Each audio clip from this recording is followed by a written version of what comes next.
अगर मैं आपसे कहूं कि अगले कुछ महीनों में एक ऐसा आईपीओ आने वाला है जिसमें आप किसी कंपनी में नहीं बल्कि भारत के पूरे शेयर बाजार में हिस्सेदारी खरीदने वाले हैं, तो क्या आप उसे मिस करना चाहेंगे?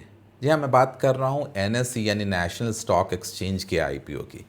और शुरुआत में ही एक बात स्पष्ट कर दूं, ये कहीं से मेरा ब्लाइंड रिकमेंडेशन नहीं है कि आप आईपीओ में अप्लाई करें या ना करें। मैं सिर्फ एनालाइज करने की कोशिश कर रहा हूँ। ये किसी भी प्रकार का बाई सेल या अप्लाई रिकमेंडेशन नहीं है। मैं सेबी रजिस्टर्ड एडवाइज़र नहीं हूँ। ये पूरी चर्चा केवल एजुकेशनल पर्पस और अवेयरनेस के लिए है।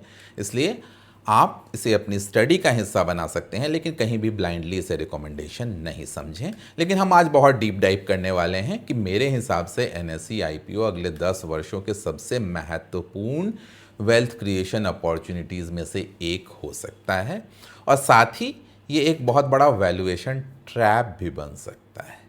इसलिए आज हम 3 सवाल का जवाब ढूंढेंगे। पहला, एनएसई आईपीओ इतना बड़ा क्यों है, इतना हाइप क्यों है? दूसरा, क्या इसमें अप्लाई करना चाहिए या नहीं करना चाहिए?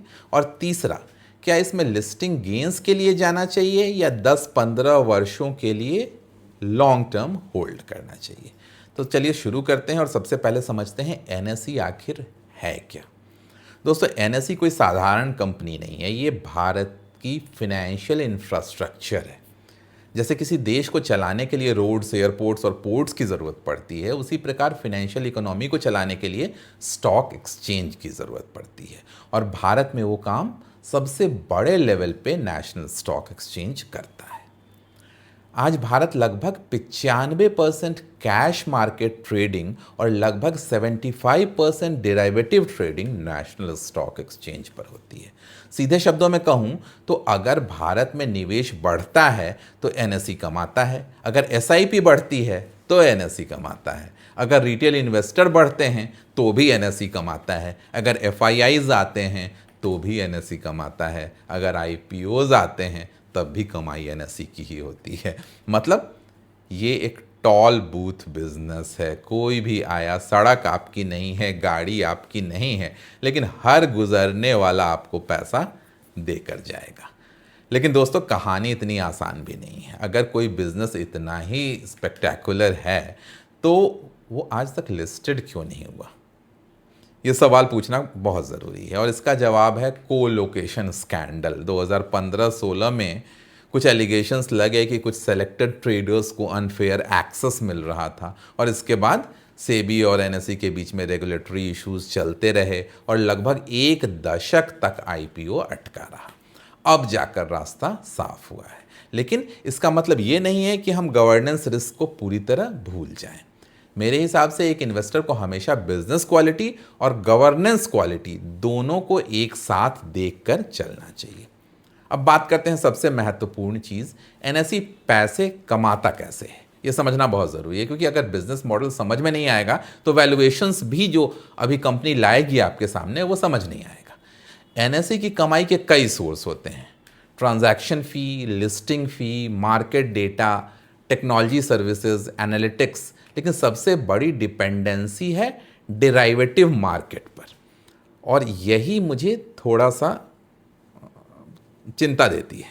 दोस्तों, आज एनएसई की बहुत बड़ी कमाई ऑप्शन ट्रेडिंग से आती है, और पिछले 2 वर्षों में आपने देखा होगा कि सेबी लगातार रिटेल डेरिवेटिव पार्टिसिपेशन को लेकर चिंतित रहा है। अब जरा सोचिए, अगर आने वाले समय में सेबी और रेस्ट्रिक्शंस लगा दे, अगर मार्जिन बढ़ जाएं, अगर स्पेकुलेटिव ट्रेडिंग कम हो जाए, तो ग्रोथ टेम्पररीली स्लो हो जाएगा एनएसई का, और ये एनएसई के लिए सबसे बड़ा रिस्क है। लेकिन दूसरी तरफ ग्रोथ स्टोरी भी उतनी ही स्ट्रांग है। दोस्तों, भारत अभी फाइनेंशियलाइजेशन के शुरुआती दौर में है। अभी भी करोड़ों भारतीयों के पास डीमैट अकाउंट नहीं है। आज भी बहुत बड़ी पॉपुलेशन केवल फिक्स डिपॉजिट पर निर्भर है। आज भी म्यूचुअल फंड पेनिट्रेशन बहुत कम है। आज भी इक्विटी ओनरशिप विकसित देशों की तुलना में काफ़ी कम है इंडिया में, और यही सबसे बड़ी अपॉर्चुनिटी भी है। अगले 10 वर्षों में भारत 7 ट्रिलियन से 10 ट्रिलियन डॉलर इकोनॉमी बन सकता है। नई कंपनियां आएंगी, नए आईपीओज आएंगे, नए इन्वेस्टर्स आएंगे, और इन सब का सबसे बड़ा बेनिफिशियरी कौन होगा? यही नेशनल स्टॉक एक्सचेंज। लेकिन दोस्तों यहाँ एक बहुत बड़ा खतरा भी है, और वो है वैल्यूएशन का खतरा। क्योंकि अच्छे बिजनेसेस को खरीदना और अच्छे प्राइस पे खरीदने में फ़र्क है, दोनों अलग बातें हैं। अगर आप दुनिया की सबसे अच्छी कंपनी भी बहुत महंगे दाम पे खरीदते हैं तो रिटर्न्स मीडियोकर हो सकते हैं। आज अनलिस्टेड मार्केट में एनएसई के वैल्यूएशंस को लेकर काफ़ी एक्साइटमेंट है, लेकिन एक्साइटमेंट और इन्वेस्टमेंट दोनों अलग अलग चीज़ें हैं। इसलिए फाइनल प्राइस बैंड देखने के बाद आपको डिसीजन लेना पड़ेगा कि इज़ दिस वर्थ इन्वेस्टिंग और नॉट। कहीं एक्सेप्शनल वैल्यूएशन पे कंपनी ने ले आई जो कि जस्टिफाइड नहीं हुए, तो फिर आपको सेकंड थॉट देना पड़ेगा इस इन्वेस्टमेंट के बारे में। क्या लिस्टिंग गेन मिलेंगे? मेरे हिसाब से बहुत अधिक आप एक्सपेक्टेशन ना रखें लिस्टिंग गेन की, although the final conclusion will be only after disclosure of the IPO band price. लेकिन अभी भी मुझे लगता है कि बहुत ज़्यादा टेबल पे नहीं छोड़ेगी कंपनी आपके लिए।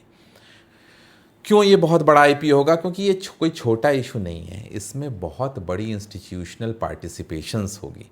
मेरी लिमिटेड अंडरस्टैंडिंग में अगर वैल्यूएशन रीजनेबल रहा तो 10 से 20% का लिस्टिंग गेन मिल सकता है। अगर डिमांड बहुत ज़्यादा रही तो 20 से 35% तक आपको मिल जाएगा। लेकिन अगर वैल्यूएशंस एग्रेसिव रहा तो 0 से 10% भी सिमट सकता है।